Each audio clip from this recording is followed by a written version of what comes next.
할렐루야. 예. 옆에 있는 분들 축복하도록 하겠습니다. 예, 뭐라고 축복하시느냐 하면 거짓과 진실을 분별합시다. 이렇게 축복하시기 바라겠습니다. 예.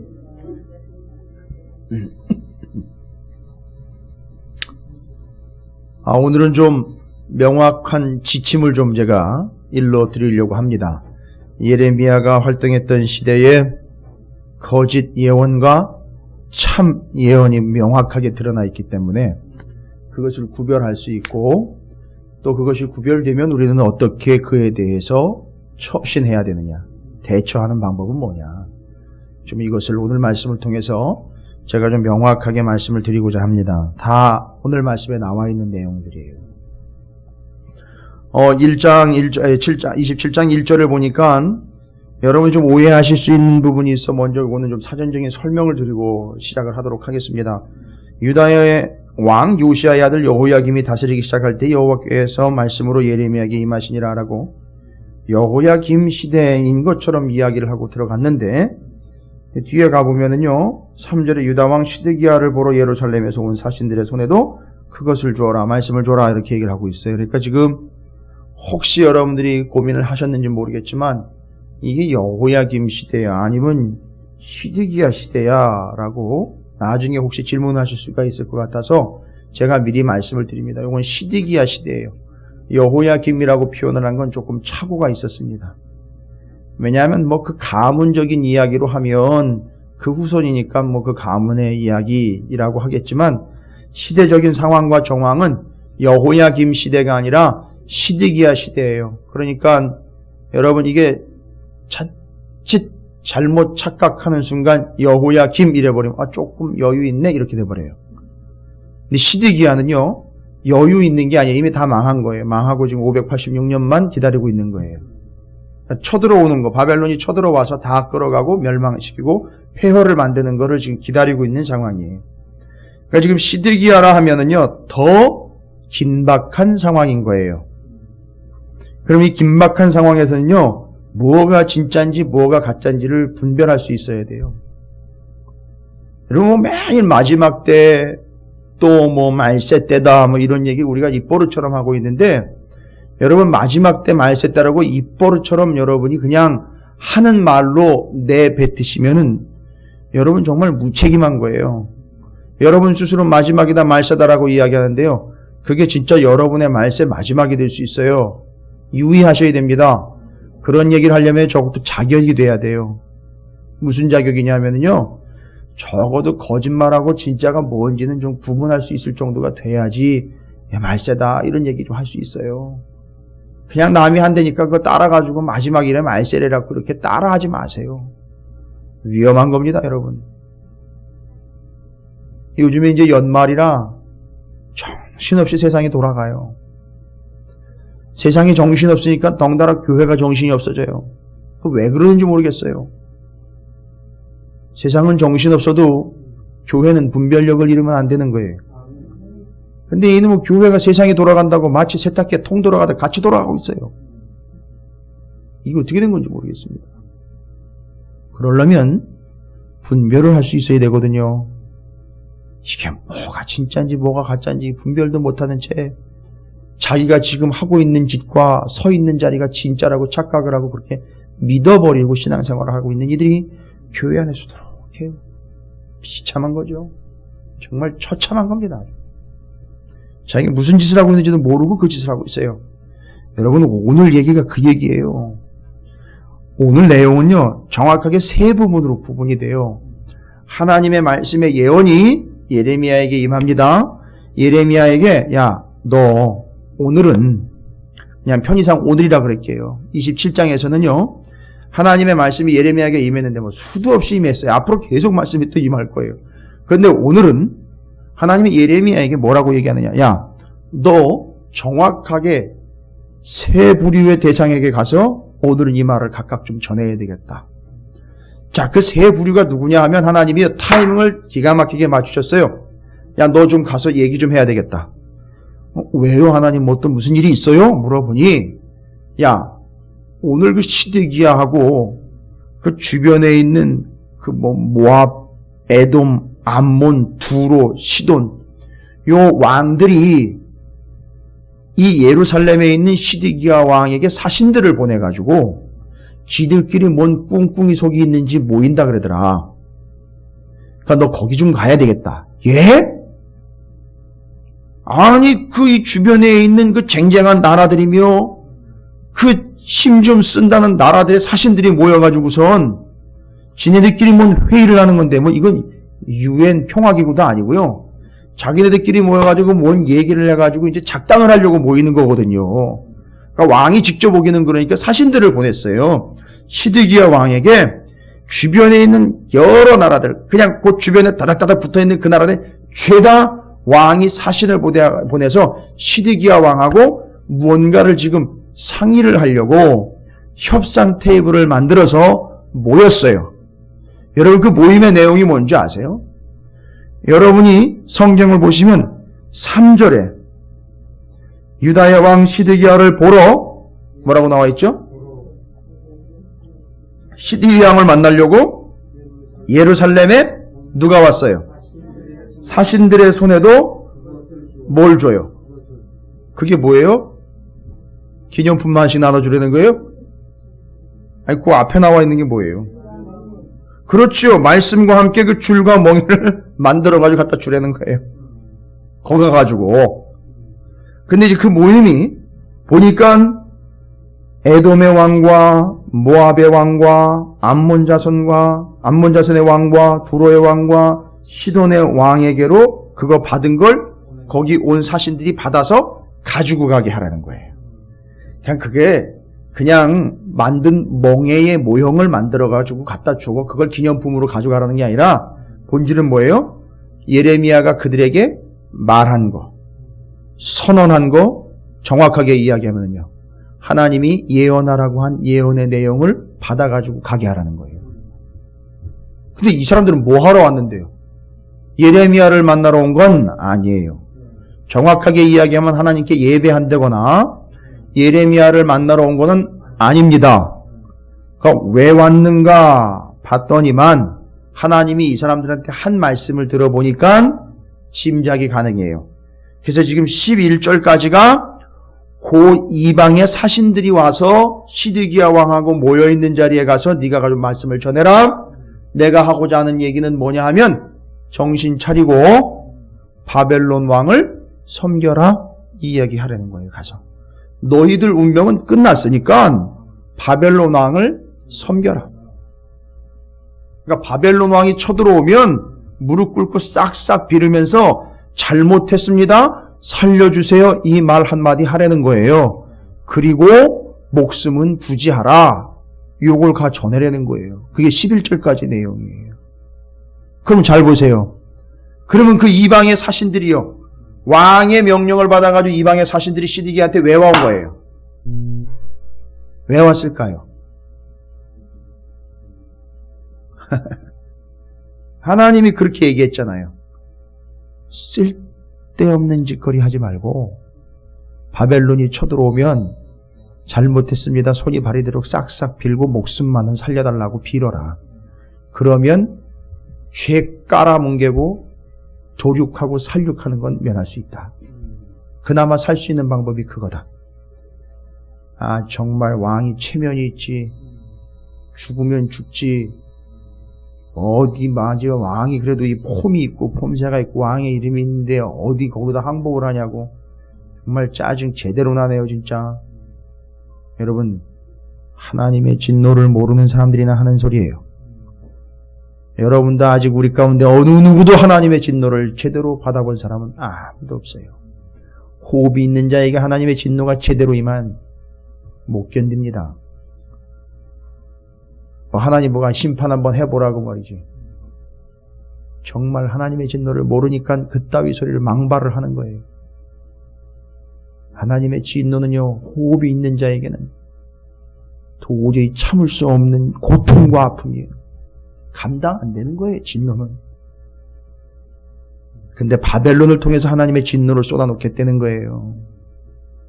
여러분, 전쟁이 나가지고요, 이기는 자들이 성으로 쳐들어오면 3일 동안을요, 죄송합니다, 아주 작사를 내놔요.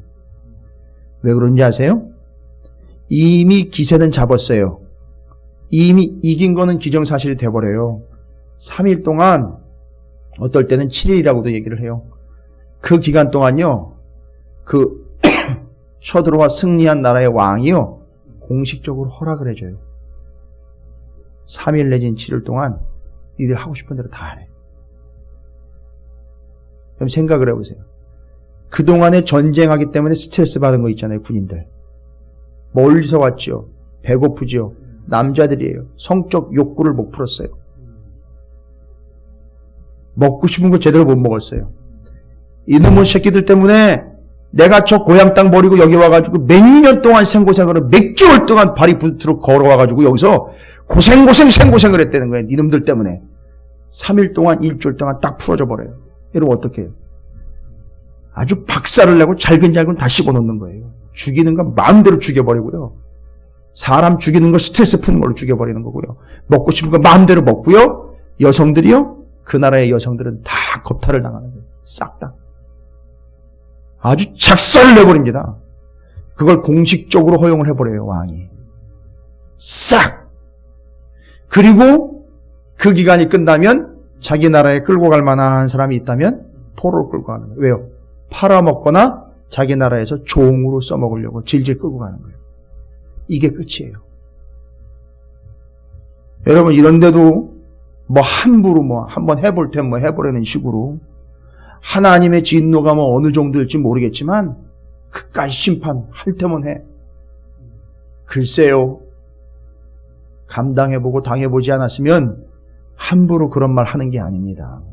겪어보지 않았으면 함부로 얘기하는 게 아니에요. 그러니까 하나님이요, 어마어마하게 배려하고 있는 겁니다, 지금. 야, 니들이 모여가지고 지금 에돔, 모압, 암몬, 두로, 시돈 다 모여가지고 뭔 얘기를 하려고 하는 거냐면 이거예요. 야, 우리 힘 좀 합치자. 합쳐서 저 바벨론 제가 쳐들어올 때 우리 함께 좀 막아내자, 이 이야기를 한 거예요. 여러분, 이건 정치적으로 당연한 거일 수 있어요. 그 당시에는 힘이 있는 나라를 대항하기 위해 몇몇 나라가 합세해가지고 막아보자 하는 거예요. 그런데 여러분, 막아보자 하는데 이게 막을 수 있는 거냔 말이에요. 바벨론을 막는 거는 막을 수 있지만요, 이 바벨론이 쳐들어오는 거는요, 하나님의 뜻이란 말이에요. 아무리 연합을 하고 아무리 힘센 나라들이 몇 수십 개, 몇백 개, 몇천 개의 나라가 연합을 해도 하나님의 뜻은 막을 수 없는 게 진정한 하나님의 뜻이란 말이에요. 그런데 그걸 막아보겠다고 시드기야가 앞장서가지고 사신들을 불러서 사신들과 함께 지금 논의를 하고 있는 거예요. 그러니까 그 자리에 가려는 거예요. 가서 예레미야가 선포하려는 거예요. 다 부질없는 짓이니 바벨론이 쳐들어오거든 다 때려부시고 다 죽이기 전에 항복하라. 항복하라는 거예요. 그러면 목숨은 그래도 부지할 수 있다. 그래도 최후의 왕으로서 마지막 자존심을 지킬 수 있다. 네 자존심은 꺾여도 네 백성들은 살릴 수 있다. 네가 무릎 꿇으면. 근데 이걸 시드기야가 안 했어요. 요즘 애들 말 말따나 뭐 팔린다고요? 안 했어요. 내가 그래도 왕인데 지가 뭐 왕은 왕이에요. 바지저고리를 세워놨는데 그것도 왕이라고 지도 왕이라고 끝까지 자존심을 지켜 버텨보겠다고 버텼는데 남유다 예루살렘에 아주 박살이 났어요. 아주. 하나님의 말씀을 듣지 않은 결과가 그렇게 된 거예요. 그래서 그 사신들이 모여있는 그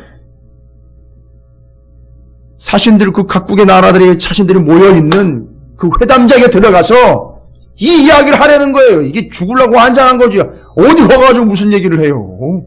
근데 하나님 거기 보내는 거예요. 했을까요? 안 했을까요? 했지요. 죽을 각오로 하는 건데요. 가서 해야지요. 살고 싶으면 항복하려는 거예요. 근데 그게 바벨론에게 항복하는 게 아니잖아요. 하나님의 뜻을 받아들이려는 거예요. 근데 여러분, 왜 도대체 이 사람들이 이렇게 자꾸 바보 같은 짓을 하는 걸까요? 다른 게 아니에요. 9절 말씀을 보세요. 27장 9절에 보면은요, 하나같이 남유다뿐만이 아니라 알과 같이 모여가지고선 얘기하는 걸 가만히 들어보니까요, 가관이 지들끼리 얘기를 하는데 27장 9절에 뭐라고 나와 있어요? 너희는 너희 선지자나 복술가가 꿈꾸는 자나 술사나 요술사, 뭐 다 등장하네, 그죠? 선지자, 복술가, 꿈꾸는 자, 술사, 요술사. 그 다음에 뭐라고 얘기했다고요? 너희가 바벨론 왕을 섬기게 되지 아니하리라. 이렇게 얘기했다는 거예요. 그러니까 지금 남유다 예루살렘뿐만 아니라 두로, 시돈, 에돔, 모압, 암몬 다 거기 있는 점쟁이들이 다 뭐라고 얘기했다고요? 바벨론을 섬기지 않게 될 거다. 아예 섬기지 말라가 아니에요. 아예 그들 섬기지 않게 될 거다. 그럼 뭐예요? 정확하게 그 내용을 풀어가지고 얘기하면은요, 바벨론이 안 쳐들어올 거다. 아니, 쳐들어와도 뭐라고 얘기할까요? 이길 수 있다. 이야기를 듣고 모인 거란 말이에요. 지금 이길 수 있다라는 이야기를 듣고 각각 나라에서 점쟁이, 점술과 요술계 뭐 이런 애들을 다 듣고는 죄다 모여가지고 자기네들끼리 뭐 얘기해요? 거기서 간증하고 있어요. 너도 들었어? 야, 너네 선지자도 얘기한 거야? 너네 점쟁이도 그렇게 얘기하디? 우와, 이건 정말 하나님 뜻인가 보다. 야, 우리는 안 망하나 봐. 바벨론 이길 수 있나 봐. 그럼 우리는 어떻게 하면 돼? 모여서 하나 그냥 한 덩어리가 돼가지고 바벨론 이길 수 있겠네? 이 따위로 지금 얘기하고 있는 거예요. 거기다 가가지고 뭐라고 얘기하는 거예요? 바벨론이 쳐들어오면 항복해라. 예레미야가 그렇게 얘기하는 거예요. 여러분, 이게 뭘 얘기하는 줄 아세요? 심각한 거예요. 이 본문 말씀을 그냥 그렇게 바보 같다라는 이야기로 넘어가면 안 돼요. 왜 이 바보들이 생긴 줄 아세요? 왜 이 멍청한 짓들을 하고 있는지 아세요? 한 나라의 대표들이라고요. 각각 그 나라에는 왕이 없습니까? 그런데 왕도 있지만 거기에는 거짓 선지자들도 있다는 거예요. 점쟁이, 요술쟁이, 복술, 꿈, 술사, 마술사, 점치는 자, 무당들이 다 하는 얘기가 바벨론을 섬기지 않게 될 거라는 이야기를 했는데 그걸 다 믿고 듣고 있는 거예요. 지금 여러분이 뭘 얘기하는 겁니까? 온 세계 만방에 여러분이 밖에만 나가면요, 눈만 잠깐 돌리면 온 세계 열방에 국내 국외 할 것 없이 하늘 위 땅 바다 뭐 할 것 없이 죄다 뭘로 가득 차 있는 거냐면 거짓 예언들로 가득 차 있단 말이에요.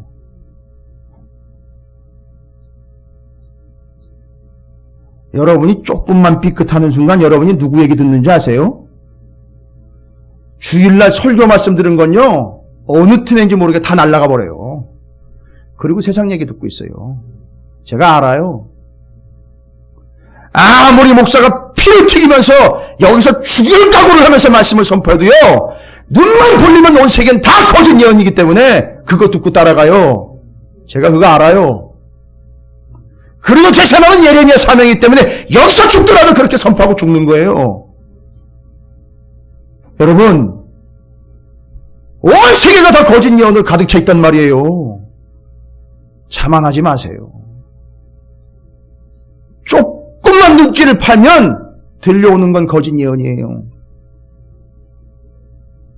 뭐 그뿐입니까? 그러니까 여기 나와 있는 말로 하면 두로를 가도 에돔을 가도 모압을 가도 암몬을 가도 죄다 다 뭐만 있다는 거예요? 거짓 예언자들만 있고 거짓 예언만 있다는 거예요. 온 세상이 거짓 예언으로 가득 차 있는 거예요. 여러분, 자신만만하게 하지 마세요. 성경 조금 안다고 교만할 것도 없고요. 정신 바싹 차리셔야 돼요. 그러니 모르는 사람은 오죽하겠습니까? 그럼 불쌍히 여기세요. 그것마저도 모르는 사람들은요, 그것도 모르고 가고 있어요, 지금. 조금 성경적 지식이 안다고 그거 가지고 누굴 판단하고 뭐 어쩌고 저쩌고 이야기한다고요? 말도 하지 마세요. 눈만 돌리면 거짓 예언에 그냥 넘어가 버려요. 그냥 훅훅 넘어가 버립니다. 넘어가 버려요. 쿵쿵 소리가 나요. 우리가 사는 세계가 이런 세계예요. 그걸 시드기야는요, 거짓 예언을 규합시킨 거예요. 이 나라의 거짓 예언, 저 나라의 거짓 예언, 저 나라의 거짓 예언, 일치를 봐버린 거예요. 거기 다 넘어가 버렸어요. 근데 거기 예레미야 가가지고 그건 아니라고, 진짜 예언은 이겁니다라고 선포를 해버리는 거예요. 제가 오늘 예레미야를 띄우려고 이야기를 드리는 게 아니라 예레미야가 활동하고 있었던 시대의 비참함을 얘기 드리는 거예요. 살벌함을 말씀을 드리는 거예요. 쭉쭉 미끄러져 나가는 거예요, 다. 그 다음에는요, 1절부터 11절까지는 각 나라에 온 사신들에게 하나님의 진짜 예언을 선포하는데, 그들이 살아가고 있는 현장에는 지금 거짓 예언으로 가득 차 있어요. 그러니까 여러분이 지금 예루살렘에 있든 두로를 가든 시돈을 가든 암몬을 가든 모함을 가든 에돔을 가든 다 뭔 얘기를 듣는다고요? 하나님 말씀 듣긴 다 글렀어요. 다 거짓 선지자 얘기만 들어야 돼요. 그 다음에는요, 점점 축소되어 옵니다. 좁혀져 와요. 12절부터 15절까지 내용을 보면, 여러분 12절을 여러분께서 한번 좀 먼저 그 시작되는, 단락이 시작되는 구절을 보시면, 12절, 내가 이 모든 말씀대로 유다의 왕 시드기야에게 전하여 이르되, 지금 12절부터 15절은요, 이제 여러 나라의 사신들에게 그 이야기를 했죠. 그 사람들, 그 나라의 거짓 예언자들이 가득해서 진짜 예언은 이거라고 이야기를 했단 말이죠. 여러분 그 10절에 보면, 오늘 27장 10절에 그들은 너희에게 거짓 예언을 하여 너희가 너희 땅에서 멀리 떠나게 하며 또 내가 너희를 몰아내게 하며 너희를 멸망하게 하느냐, 분명히 얘기하고 있어요. 그러니까 이거 결국 이거 듣다가 다 망한다는 얘기죠. 그러니까 온 세계가 다예요. 그러니까 여러분은요, 예루살렘이 힘들다고 두론을 간다 해도 답이 아니에요. 예루살렘이 힘들다고 시돈을 간다 해도 답이 아니에요. 예루살렘이 힘들다고 어딜 간다 해도 답이 아니에요. 여기 교회가 아니고 다른 교회 가면 답이 있겠지, 간다고 답이 아니란 말이에요, 여러분. 어디를 피해 간다고 답이 아니에요. 당장 그 자리를 못 간다고 답이 아니란 말이에요. 문제는 뭐예요? 어디를 가든 거짓 예언이에요, 다. 여러분, 이 시대가 그 시대란 말이에요. 어딜 간단 말이에요.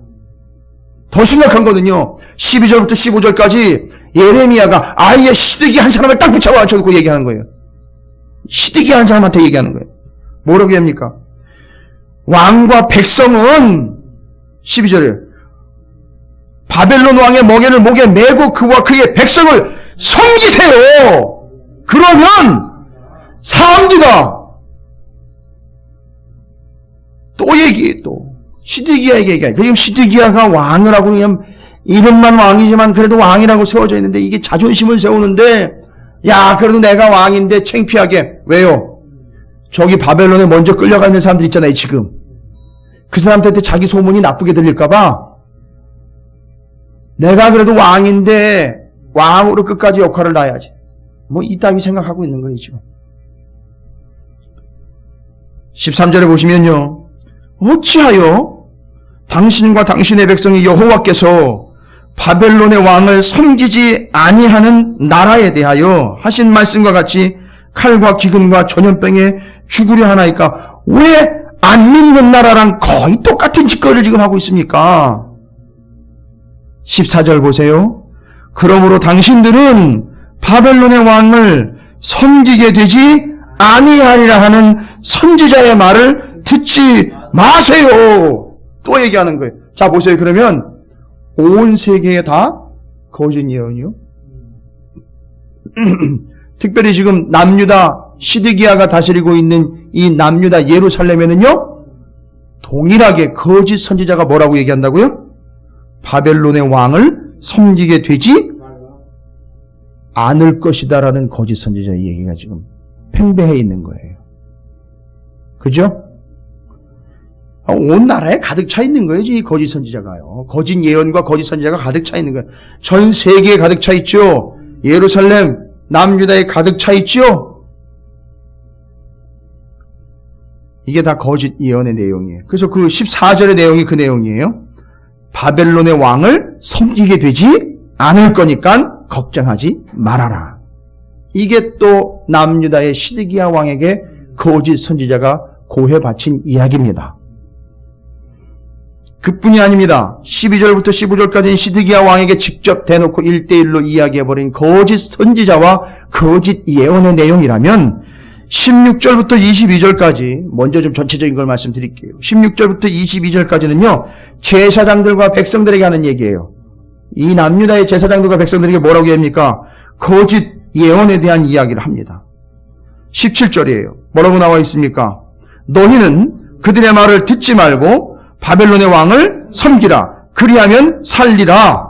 자, 그러면 이 내용은 그 앞에 있는 16절에 기록되어 있는 거짓 예언에 대한 진짜 예언이에요. 그럼 16절에 바벨론의 그 침략가들을 예루살렘에 있는 제사장들과 백성들은요, 어떻게 거짓 예언을 들었느냐 하면 이렇게 예언을 들었어요.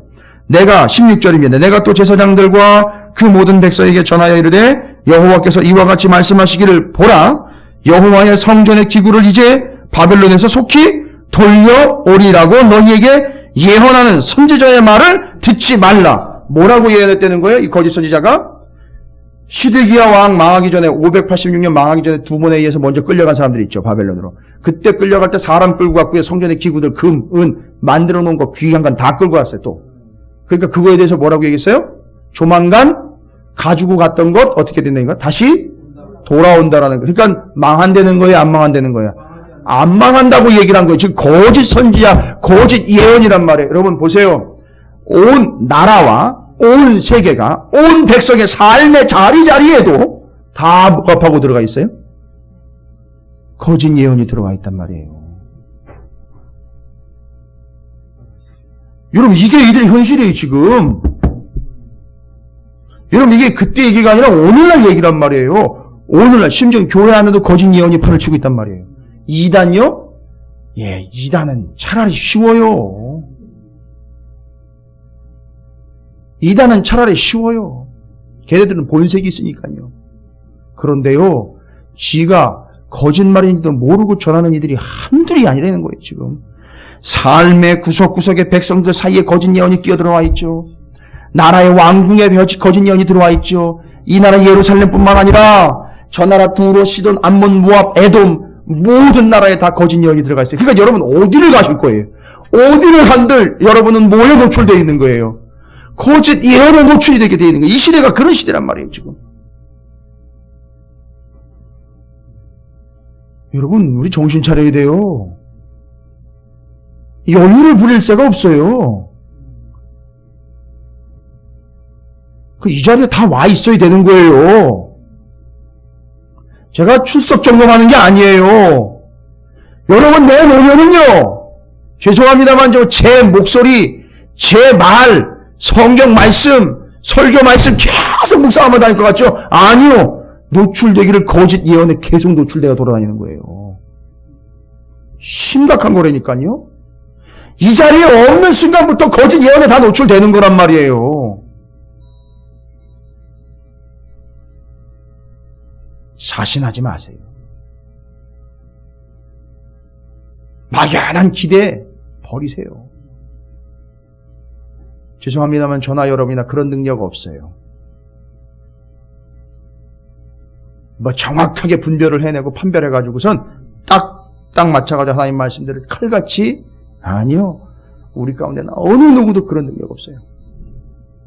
이미 우리는 노출되어 있기를 거짓 예언에 그냥 수도 없이 노출되어 있어요. 그걸 40년, 50년 평생 거짓 예언을 듣고 사는 사람들도 있어요. 대형교회라는 이름으로 거짓 예언을 합리화시키는 이들도 있어요. 큰 교회의 목사요, 큰 교단에 총수라는 이유로 거짓 예언을 합리화시키는 일도 있어요. 이게 우리 현실이에요, 여러분. 어디 가든지 여유 없어요.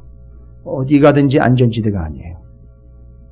자, 제가 왜 이런 얘기를 드리느냐 하면 여러분에게 비관적인 말씀을 드려서 여러분을 어렵게 하거나 마음을 어렵게 하려고 하는 얘기가 아니에요. 지금 우리 현실이 이렇다는 거예요.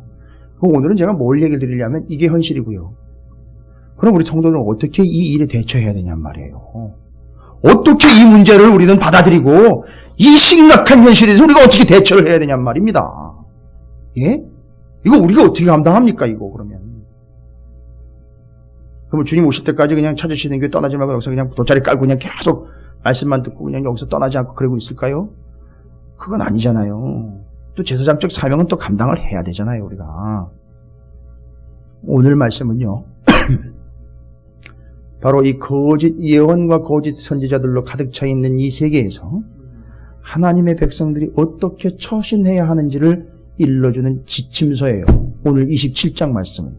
첫 번째, 여러분 지침 첫 번째는 뭐냐 하면 17절을 보세요. 여러분 제가 아까 말씀드렸죠. 16절부터 22절까지가 제사장들과 백성들에게 주는 하나님의 예언의 말씀이었죠.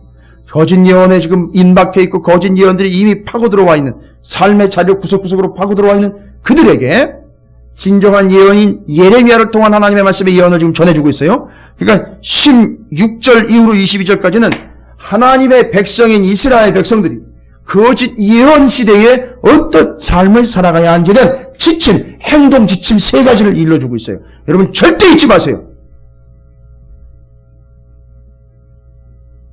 명확하게 정리해 놓으시고요.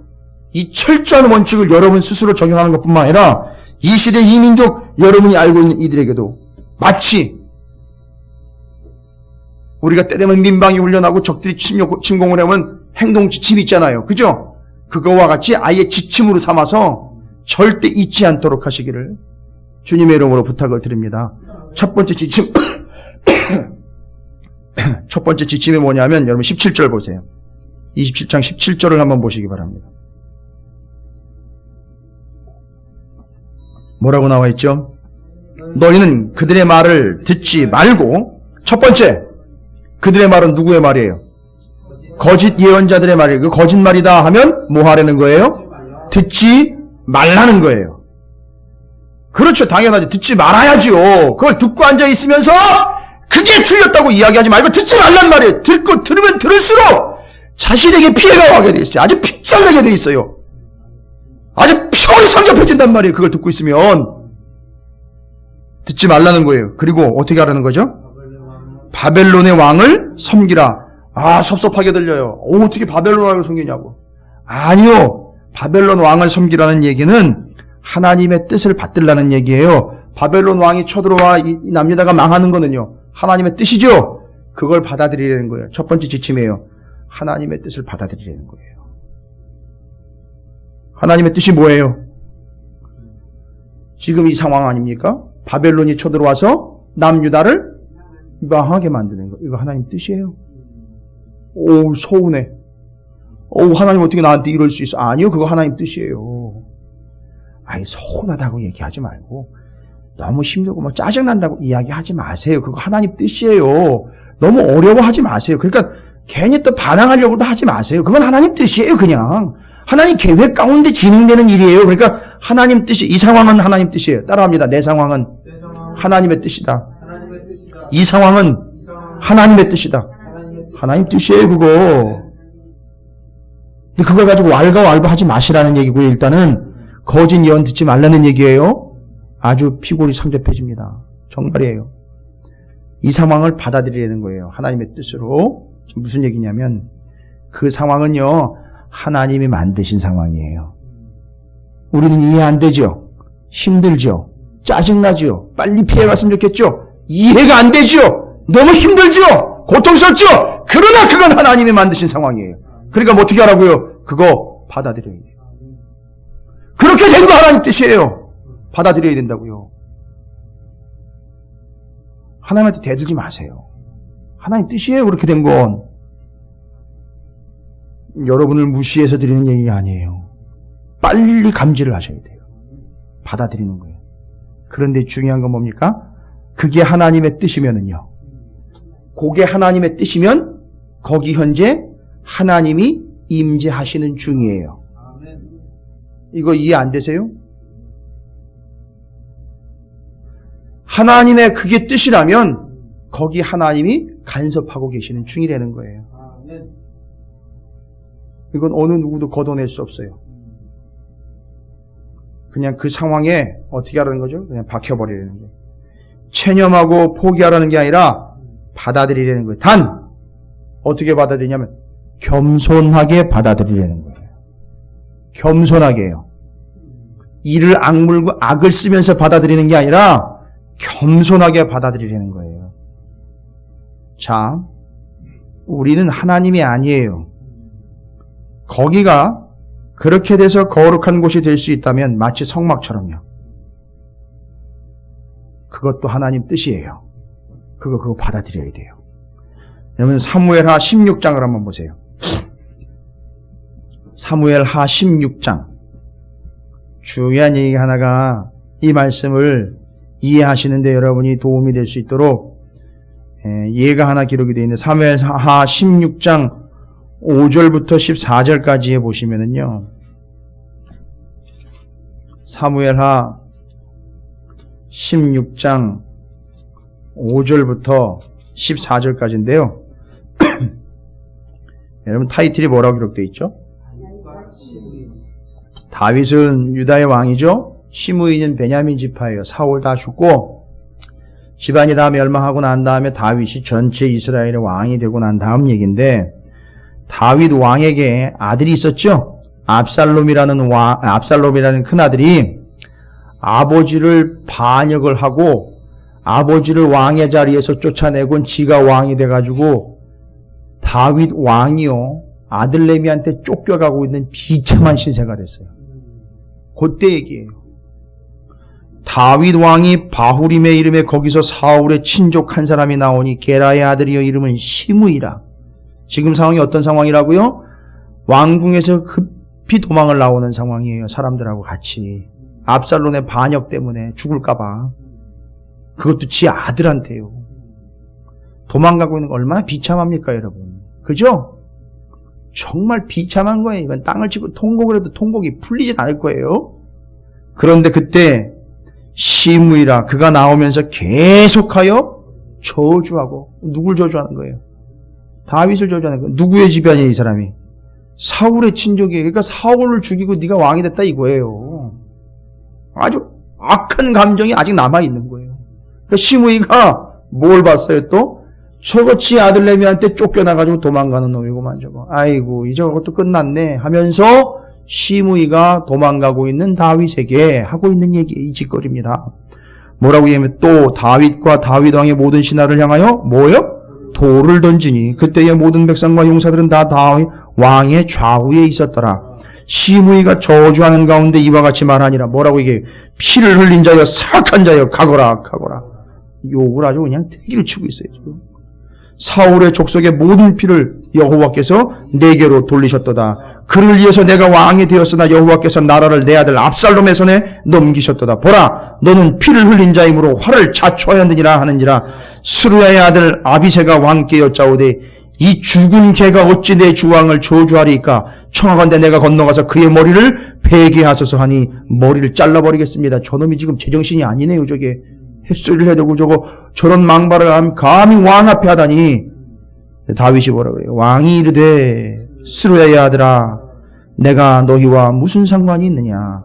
그가 저주하는 것은 여호와께서 그에게 다윗을 저주하라 하심이니 내가 어찌 그리하였느냐 할 자가 누구겠느냐 하고.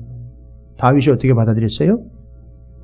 저놈이 제정신이 미친 게 아니라 하나님이 시므이를 통해서 나를 저주하게 하고 있는 거다. 이걸 받아들이고 있는 거예요. 이게 다윗이에요. 그걸 받아들였다고요. 그게 하나님의 뜻이라는 걸 받아들이는 거예요, 지금.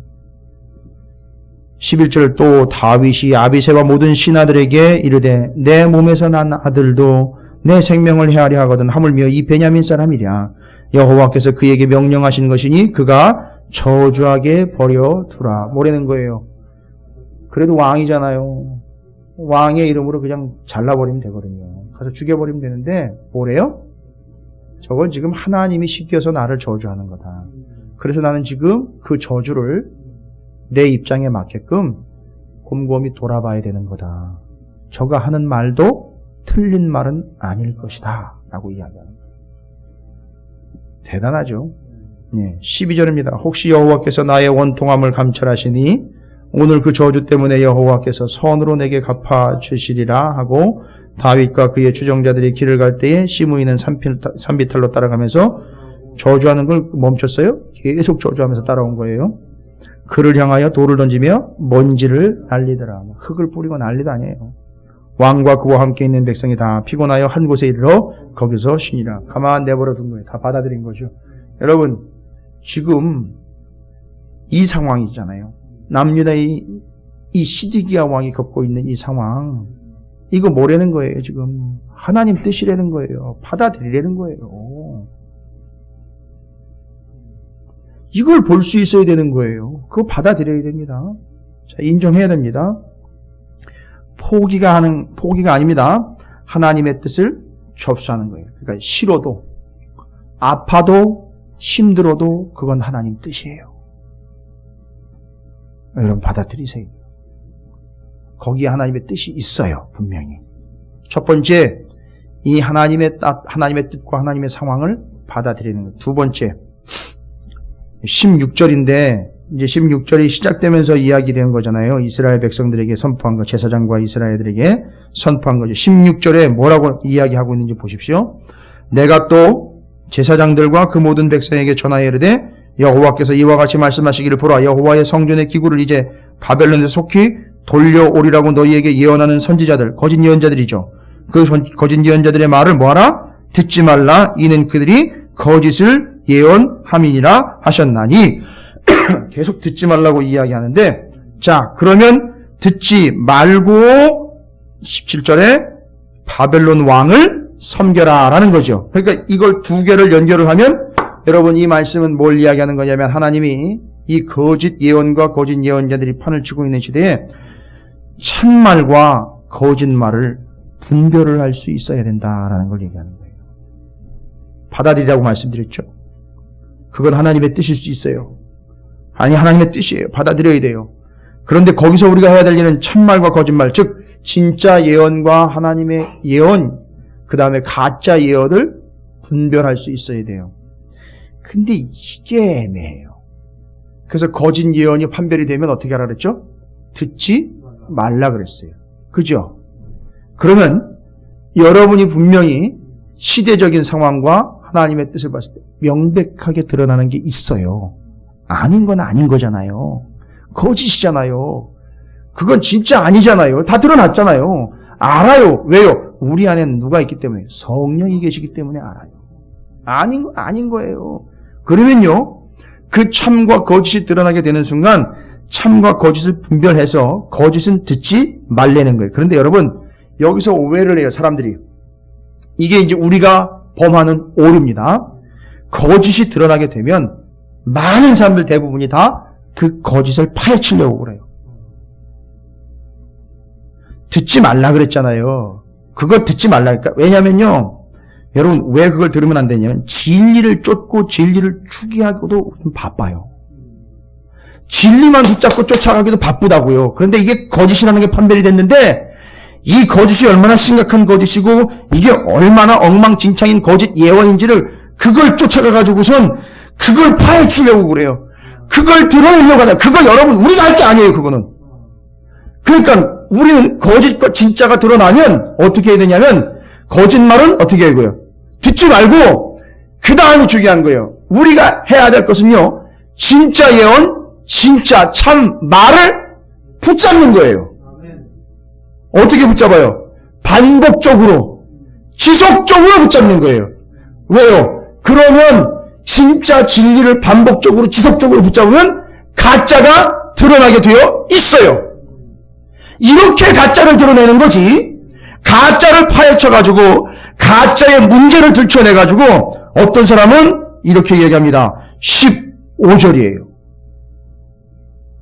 27장 15절에 뭐라고 나와 있습니까? 이는 여호와의 말씀이니라. 내가 그들을 보내지 아니하였거늘 그들이 내 이름으로 거짓을 예언하니 내가 너희를 어떻게 하겠다고요? 몰아내리니 너희와 너희에게 예언하는 선지자들이 멸망하리라. 그러니까 몰아내고 멸망당하는 건 누가 하시는 거예요? 하나님이 하신단 말이에요. 그런데 사람이 그걸 알아내고는 사람이 몰아내고 사람이 멸망을 시키려고 한단 말이에요. 여러분, 우리가 할 일이 그게 아니란 말이에요. 우리가 해야 할 일은 거짓이 드러났으면 그건 듣지 않는 거예요. 절대 그걸 쳐다보지도 마세요. 그리고 우리가 해야 될 것은요, 그 거짓을 드러내려면 그걸 파헤치는 게 아니라 어떻게 한다고요? 진리를 계속 붙잡고 지속적으로 붙잡고 끝까지 붙잡는 거예요. 반복적으로 붙잡는 거예요. 그러면 거짓이 자연히 드러나는 거예요. 이 방법을 쓰는 거예요. 하나님이 이걸 얘기하시는 겁니다, 지금. 여러분, 왜 거짓 예언자와 거짓말이 설치는지 아세요? 들어주니까 그러는 거예요. 들어주니까 그러는 거예요. 잘한다, 잘한다, 좋다, 좋다, 옳다, 옳다 반응을 보여주니까 그게 남아있는 거예요, 아직. 그러니까 거기에 반응을 보이면 안 된단 말이에요.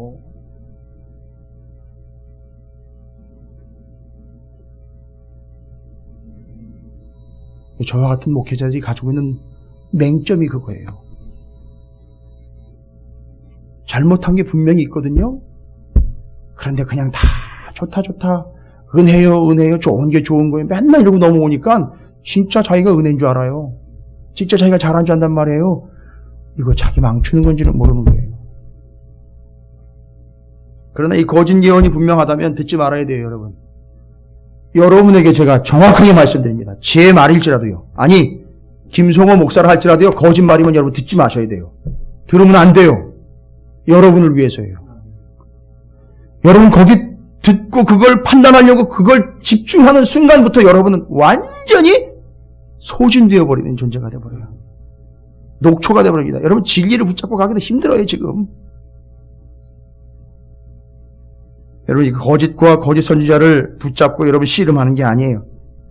여러분 그 거짓과 거짓 예언자들 철저하게 외면하는 거예요. 모르는 척하라고요? 아니요. 그냥 진리를 덥석 붙잡으면 돼요, 여러분은. 진리를 꽉 붙잡고 가면 돼요. 그러면 저놈께 저기 진짜인데? 이건 그냥 가짜였네? 이렇게 돼버린단 말이에요. 여러분 그걸 믿으시기 바랍니다. 그게 우리가 할 일이에요. 그게 우리 찾으시는 교회가 할 일입니다. 우리의 사명이에요. 제 사명이기도 해요.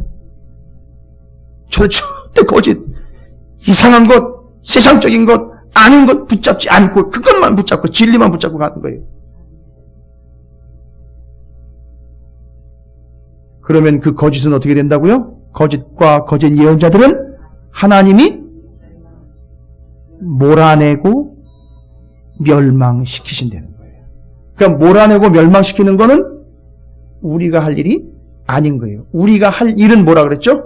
진짜를 덥석 붙잡는 거예요. 어떻게 거짓을 분별하느냐 이게 문제가 아니라 어떻게 진리를 끝까지 붙잡고 가느냐. 어떻게 해요? 지속적으로 반복적으로. 그러니까 여기 빠지시면 안 돼요. 예배 때 열심들 내세요. 예배 자리에 뭐 와가지고선 히터 틀어놓고 따뜻한 데도 교제하는 겁니까? 아니요. 하나님의 진리의 말씀이 선포될 때 그 진리를 계속 반복적으로 지속적으로 붙잡는 거 아니에요. 여러분 나가면 거짓 예언으로 판을 친단 말이에요. 여러분 자신만만할 수 없어요. 목사도 넘어가는 판인데요. 나가면 다 거짓 예언 천재예요. 계속 이거 붙잡아야 됩니다. 여러분 이 원칙을 절대 잊지 마십시오. 제사장들조차도 하나님의 진정한 말씀이 무엇인지 분간하지 못하는 시대가 이 시대였단 말이에요. 이게 지금 이 상황이 여기까지 온 겁니다. 여러분 다시 한번 반복합니다. 진짜 진리가 판별이 됐으면요. 거짓이 드러났으면 거짓은 어떻게 알아? 거짓은 어떻게 알아? 듣지도 말라. 쳐다보지도 말라고요. 진리를 어떻게 알아? 어떻게?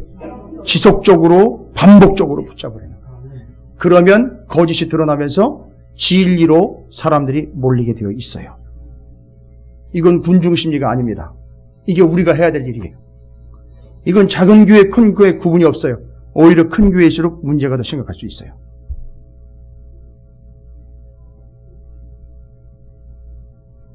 그래서 진리는 지속적으로 반복적으로 붙잡고 진리만을 붙잡고 그 진리에 익숙해지는 방법밖에는 없어요. 듣고 또 듣고 붙잡고 또 붙잡고 쭉 붙잡고 가는 거예요. 여러분 비진리와 거짓과 거짓 예언자들을 붙잡지 마세요. 우리가 피해를 봐요. 오히려. 세 번째입니다. 첫 번째 잊지 말아야 될 원칙. 이 시대에 우리가 이 거짓과 거짓 예언자들이 난무하고 있는 이 시대에 첫 번째 지침 뭐라고 말씀드렸습니까? 이 상황을, 이 비참한 상황을 어떻게 하라? 받아들이려는 거예요. 이건 하나님 뜻이에요, 여러분. 거기서 아니라고 박박 우기지 마시라고. 하나님 뜻이에요. 그러다 보니까 거기서 뭐가 드러났습니까? 거짓 예언과 참 예언이 드러났죠? 거짓과 거짓 예언자들을 어떻게 하라? 보지도 말고 듣지도 말라. 그리고 지속적으로 반복적으로 진리만 붙잡고 가라. 덥석 붙잡는 거예요. 옆에 있는 분 이렇게 덥석 붙잡아 보세요. 예. 그렇게 진리만 답답 붙잡고 가는 거예요. 지속적으로 반복적으로. 세 번째 원칙입니다. 여러분 이거 중요한 거 이거 하나 둘 세 개 아주 중요한 거예요. 제가 일주일이라고 하면 한 4, 5일 되겠네요. 이게 일반적인 말씀이 아니더라고요. 보니까 월요일부터요 계속 다시 정리를 했어요. 분명히 여긴 하나님의 지침이 있다. 원칙이 있다. 이 거짓 예언이 난무하고 시대에 우리의 원칙이 뭐냐? 하나님이 딱 얘기를 해주셔야 세 가지 정확하게 말씀으로 나와 있잖아요. 그래서 상황 받아들이는 거예요. 하나님 뜻인 거예요. 참말과 거짓말 분별할 수 있어야 돼요. 거짓말 쳐다보지도 말고 듣지도 말라는 거예요. 진짜를 붙잡고 덜썩 붙잡고 끝까지 지속적으로 붙잡고 하는 거예요. 세 번째 제가 여기서 무너졌어요. 세 번째 원리에서 무너졌어요. 세 번째 원칙에서. 오늘 새벽에 제가 그냥 울부짖으면서 기도를 했어요. 나중에 울면서 기도를 했어요. 뭐라고 얘기하고 있느냐? 여러분 제가 정말로 이 말씀 앞에 그냥 겸손하게 무릎을 확 꿇어버렸습니다. 18절 말씀 함께 있습니다. 시작. 만일 그들이 선지자이고 여호와의 말씀을 가지고 있다면 그들이 여호와의 성전에와 유다의 왕의 궁전에와 예루살렘에 남아있는 기구를 바벨론으로 옮겨가지 못하도록 만군의 여호와께 구하여야 할 것이니라. 여러분 이렇게 느낌이 오세요? 이 말씀에? 만일 그들이 선지자이고 이거는요 제대로 된 선지자고 그럼 제대로 된 선지라면 뭐가 있어요? 여호와의 말씀을 가지고 있다면 이거예요. 그럼 뭐예요? 할 말이 있겠죠? 진짜 예언자니까 할 말이 있겠죠. 말씀도 있죠. 그런데 뭘 얘기해요? 여러 말 필요 없고 진짜라면 당신이 진짜고 진짜 예언자고 진짜 말씀이 있다면 지금은 여러 말로 왈가왈부할 때가 아니라 뭐 하라는 거예요? 간구하라는 거예요. 그냥 그 자리에 무릎 꿇고 그냥 엎어져서 하나님 앞에 엉엉 울면서 기도하라는 거예요. 그러면 첫 번째 원리 기억나시죠? 받아들여라. 받아들이고 뭐 하라는 거예요? 그러니까 그 자리에서 무릎 꿇어 하나님 앞에 눈물로 간구하라는 거예요. 목에서 피가 터지도록 하나님 앞에 간구하라는 거예요. 말로 하지 말고 여러 말 할 거 없고 아무리 당신이 진짜 선지자로 하나님의 말씀이 그 입에 있다 할지라도 지금 그러면 알았으면 하나님한테 그렇게 해주지 마십시오. 하나님 죄송합니다. 하나님 잘못했습니다. 하나님 살려주세요라고 하나님 앞에 그러면 무릎 꿇고 그냥 납작 엎드려 기도하라는 거예요. 뭔 말이 필요합니까? 이 이야기는 그거예요. 말이 필요 없다 그러면 그냥 무릎 꿇고 기도해라. 그거예요. 근데 대개 보면은요, 아시잖아요. 기도 안 해요. 분명히 기도해야 될 때거든요, 그때가. 하나님의 뜻이 임해가지고 받아들이면 기도밖에는 나올 게 없어요. 뭔 여러 말을 합니까? 뭔 여러 소리를 해요? 입이 있어도 할 말이 없는 거예요. 그냥 무릎 꿇어 간구하는 것밖에는 답이 없어요. 지금 상황에서는. 근데 안 해요. 아주 정확하고 날카롭게 지적합니다. 진짜 선지자라면 지금은 입을 열고 떠들어댈 때가 아니라는 거예요. 기도해야 될 때는 무릎 꿇고 하나님 앞에 나아갈 때고 하나님께 매달려 간구해야 될 때지 잊지 말아라 이거예요. 여러분 지금 우리 성도들이 이 시대의 이 사명을 감당해야 될 때입니다. 여러분 이것을 하나님의 뜻으로 받아들였으면요 그냥 있을 수 없어요. 밤이 새도록 기도하며 하나님 앞에 나와 무릎 꿇어 기도하지 않을 수가 없어요. 근데 도대체 뭘 믿고 기도도 안 하고 그러고 있는지 모르겠어요. 진짜 예언자가 오길 기다리고 있는 건지 아니면 정말 주님 빨리 오기를 그냥 고사를 지내고 있는 건지 모르겠어요. 그거밖에는 보이질 않아요. 도대체가. 이게 교회에서요 고사 지내고 있다니까요. 빨리 뭐 해결되기를 위해서 고사를 지내고 있어요. 예배를 드려야 될 그 공동체가 고사를 지내고 있단 말이에요. 건물 하나 놓고 마치 돼지머리 갖다 놓은 것처럼 그렇게 놓고 저거 잘 되길 바라며 고사를 지내고 있단 말이에요. 예, 교회에서.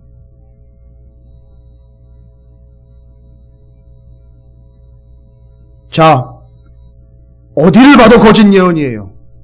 진짜 예언을 갈급해하는 여러분이라면 이 시대의 여러분의 행동 지침은 이것밖에 없습니다. 이 어려운 상황, 이 문제의 상황들을 받아들이십시오. 하나님의 뜻을 받아들여야 됩니다. 겸손하게 받아들이십시오. 거짓과 진짜가 구별이 됐다면 거짓을 쳐다보지도 말고 듣지도 마세요. 그러다 보면 여러분 피골이 상접해져요. 오히려 진리를 덥석 붙잡아 끝까지 지속적으로 붙잡고 가세요. 지금 상황에서는 이렇다 저렇다 왈가왈부할 상황이 아니에요. 아무리 그 말씀이 분명하게 있는 선지자라 할지라도 입술을 열어 떠들어댈 때가 아니라 입을 열어 기도할 때라는 거예요. 이 세 가지 지침을 잊지 마십시오. 아멘. 언제고 여러분의 가정이건 여러분 사업이건 여러분 직장이건 우리 교회건 다른 사람의 이웃되는 상황들이건 이 세 가지 원칙이 반드시 적용되지 않으면 소망은 없습니다. 여러분 이게 우리에게 주신 하나님의 말씀 27장에 거짓 예언이 판을 치고 있는 시대의 성도의 지침 세 가지 정확하게 기억하시고 잊지 마시기를 주님의 이름으로 축원을 드립니다. 아멘. 여러분이 설명하기가 어렵다면 꼭 이야기해 주세요. 오늘 설교 말씀을 꼭 들어보라고 다른 사람에게. 나중에 혹시 CD라도 구할 수 있으면 그걸 구워가지고 필요한 사람들 있다면 받아들이지 않고 있는 사람들 있다면 받아들이라고 가서 CD를 전해주시든지 말씀을 전해주시든지 알려주시든지 하세요. 왜 자꾸 거짓 선지자들의 이야기에 속아 넘어가면서 그걸 파헤치려고 드느냐 말입니다. 진리를 붙잡기도 지금 버거운 상황인데.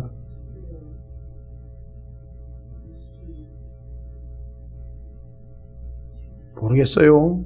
수요일 저녁 8시 53분에 쉬운 빌딩 5층에 찾으시는 교회에 몇 명 모여있는 이들만 지금 알고 있는 상황이지.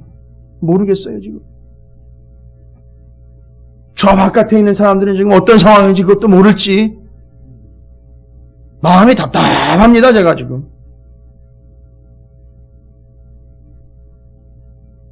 여러분 이 세 가지 원칙을 절대 잊지 마시기를 다시 한번 주님의 이름으로 축원을 드립니다. 여러분 옆에 있는 분들 축복합니다. 요 세 가지 원칙 절대 잊지 마십시다. 이렇게 축복하시기 바라겠습니다. 예, 세 가지.